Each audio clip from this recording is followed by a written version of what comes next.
नमस्कार, मैं महेंद्र सिंह गुरुदहिया आपका स्वागत करता हूं यूट्यूब चैनल हमारा जो प्लेटफॉर्म है युवांश क्लासेज पे। और इस वीडियो में या इस क्लास में मैं आपको कुछ ऐसी शानदार जानकारी देने वाला हूं या कुछ ऐसी ट्रिक बताने वाला हूं जो आपके आगामी एग्ज़ाम में आपके जो आने वाली परीक्षाएं हैं उनमें आपके लिए बहुत उपयोगी साबित होंगी। और ये जो टैक्टिस है, ये जो ट्रिक है, ये है राजस्थान की नदियों से। तो राजस्थान की जो नदियाँ हैं उनको हम जल विसर्जन के आधार पर, यानी वो नदियाँ अपना पानी है वो कहाँ पे जाके उड़ेलती हैं या कहाँ पे जाके किस सागर या समुद्र में जाके गिरा दी हैं। तो इस जल विसर्जन के आधार पर अपने राजस्थान की नदियों को 3 भागों में बांट देते हैं। और वो 3 जो क्लासिफिकेशन है वो कौन कौन सी है? एक तो है बंगाल की खाड़ी की तरफ जाने वाली नदियाँ, एक है अरब सागर की ओर जाने वाली नदियाँ, यानी राजस्थान की कुछ नदियाँ अरब सागर में जाती हैं, कुछ नदियाँ बंगाल की खाड़ी की तरफ अपना पानी ले जाती हैं।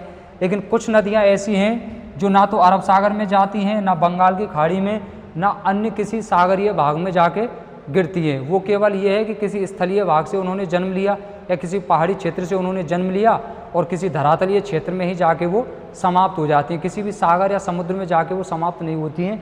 तो उनको बोलते हैं अपन आंतरिक प्रवाह की नदियाँ।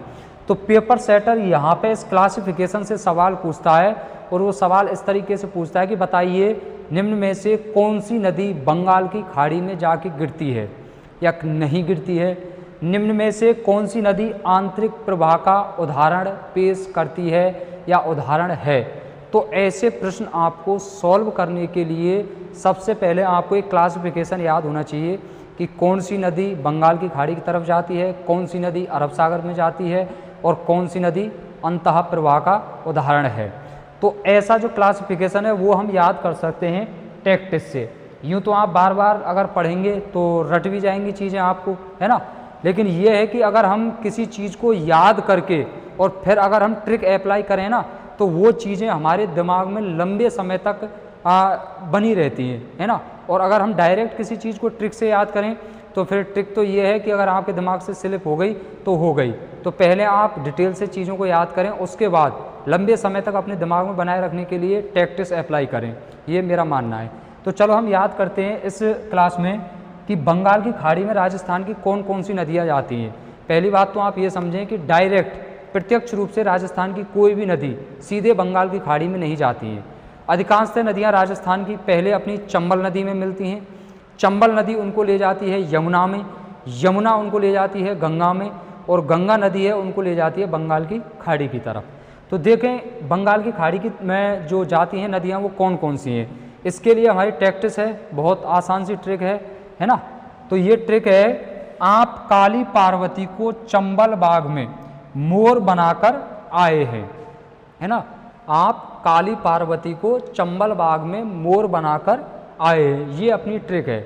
आपने देखा होगा अभी ये ब्यूटी पार्लर वगैरह ये ऐसा जो ये चल रहा है ना, किसी भी थोड़ा सा माना कि कोई ऐसा है, कोई व्यक्ति या कोई लड़की या कोई औरत जो दिखने में थोड़ी कम सुंदर है, लेकिन जो अपने ये है ये क्या बोलते हैं उनको, ब्यूटी पार्लर वाले हैं ना, उनको थोड़ा सजा धजा के ऐसा कर देते हैं बिल्कुल कि वो बहुत सुंदर लगने लगती है।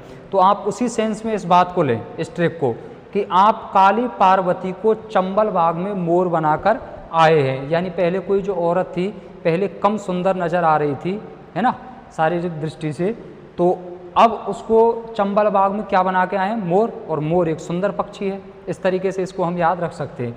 तो आप काली पार्वती को चंबल बाग में मोर बनाकर आए हैं। तो इसको एक्सप्लेन करें तो देखो, आ से होगा आहू, पा से होगा परवन, है ना, और काली से होगा काली सिंध नदी, पार्वती से यूं कहते हो पार्वती नदी हो जाएगा, को से होगा कोठारी नदी, चंबल से ज्यों कहते हो चंबल हो जाएगा, बाग तो इसमें बा से 2 नदियां बनेंगी, एक तो बनेगी ब्राह्मणी जिसको बामनी नदी भी कहा जाता है, और एक बनेगी बाणगंगा। बाणगंगा नदी पहले बंगाल की खाड़ी की तरफ जाती थी, लेकिन अभी वर्तमान में इसमें पानी की कमी है, तो अब ये कई सालों से यहीं भरतपुर के आसपास क्षेत्र में आके समाप्त हो जाती है। तो अब वर्तमान में अंतः प्रवाह का उदाहरण है, लेकिन पहले कहाँ जाती थी, बंगाल की खाड़ी में। उसके बाद देखिए गा से 2 नदियाँ बनेंगी, एक तो गंभीर और एक गंभीरी। गंभीर नदी बहती है करौली, भरतपुर और धौलपुर में, और गंभीरी नदी बहती है चित्तौड़गढ़ में। जो एक नदी बेड़च है और एक नदी गंभीर है, इन्हीं दोनों के संगम पे बना हुआ है राजस्थान का सबसे बड़ा दुर्ग क्षेत्रफल की दृष्टि से चित्तौड़गढ़ दुर्ग, है ना। तो गंभीरी अलग है और गंभीर अलग है। उसके बाद देखिए मे से बनेगी दो नदियाँ, एक तो बनेगी मेज और एक बनेगी मेनाल नदी। मोर से बनेगी मोरेल नदी। यहाँ पे ध्यान देने योग्य बात यह है कि एक नदी और है इसी नाम से, लगभग ऐसा ही नाम है, उच्चारण ऐसा ही प्रतीत होता है, लेकिन उसका नाम है मोरेन। और ये मोरेन नदी है माही की सहायक नदी। और माही कहाँ जाती है? अरब सागर में, है ना। अरब सागर का जो खंबात की खाड़ी है उसमें जाके समाप्त होती है। तो मोरेल नदी है और मोरेल है बनास की सहायक नदी, है ना। और बना से बनेगा बनास नदी, कर से बनेगा कोराल नदी, आय से बनेगा आयड़। आयड़ का ही दूसरा नाम क्या है? बेड़स नदी है। तो ये तो आपको मुख्य नदियां हैं जो आपको याद रखनी है। फिर इनके बाद इनके साथ कुछ इनकी सहायक नदियां भी हैं, वो भी आपको याद रखनी है, क्योंकि वो सहायक नदियां कौन सी होती हैं? जैसे एक नदी होती है बड़ी नदी, है ना, उसको तो बोलते हैं हम मुख्य नदी।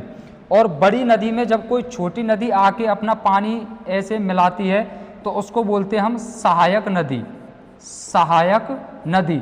और ये होती है मुख्य नदी। तो भाई जहाँ पे मुख्य नदी जा रही है वहीं पे तो ये सहायक नदियाँ जाएंगी। तो आगे चल के आपको थोड़ी ये सहायक नदियाँ भी याद रखनी है कि बनास की सहायक नदी कौन कौन सी हैं, वो भी साथ में इनके मिल के संग कहाँ जाएंगी? बंगाल की खाड़ी में जाएंगी। तो ऐसी ही जानकारी के लिए, ऐसी ही ट्रिक्स के लिए आप बने रह सकते हैं अपने YouTube channel Yuvansh class edge पर। धन्यवाद।